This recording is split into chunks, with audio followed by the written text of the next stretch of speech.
Former U.S. President Donald Trump has been named a target of an investigation into his handling of classified materials, and his lawyers were notified by federal prosecutors on Monday, a person familiar with the matter told Reuters.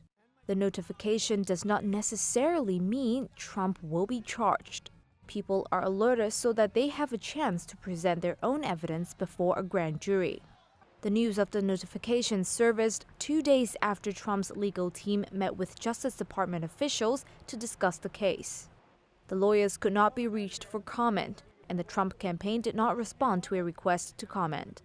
Last August, around 13,000 documents were seized from Trump's Mar-a-Lago estate in Florida. 100 of them were marked as classified, even though one of his lawyers previously claimed that all classified materials had been returned. Trump, the frontrunner in the race for the 2024 Republican presidential nomination, faces growing legal woes.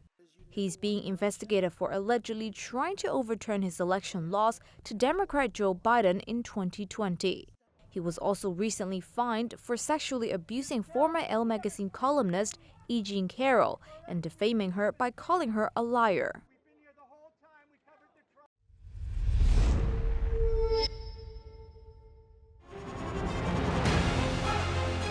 Email exchanges from inside the BBC, they talk about the risk of violating Indian laws. It's easier to rake up the freedom of speech debate, but does it give anyone a free pass to knowingly violate the law? America supports India because it needs India's support in return. And India is working with the US because it suits India's interests. This is how geopolitics works. Last night, he diffused a crisis with his defense minister.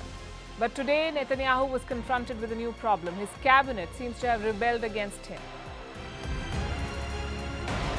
The UK is looking at the Indian subcontinent to fill its coffers. That India seems to be negotiating from a position of power, like a partner and not a former colony.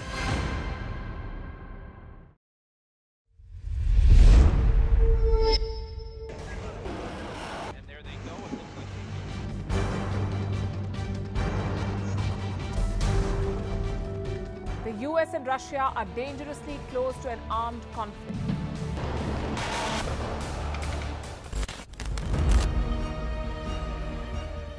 This year, 2023, New Delhi will be the capital of global diplomacy. For a country as diverse as ours, with 88% of the population illiterate, it was a very big deal to write a constitution, and that too, the world's largest. Meanwhile, if we may, here's a Republic Day gift from India for the BBC. A list of suggestions for the BBC for their upcoming documentaries. Number 1, the Kohinoor and the colonial loot. Number 2, an outdated monarchy and unhealthy obsession with the royals. Number 3, racism in 2023. We're waiting.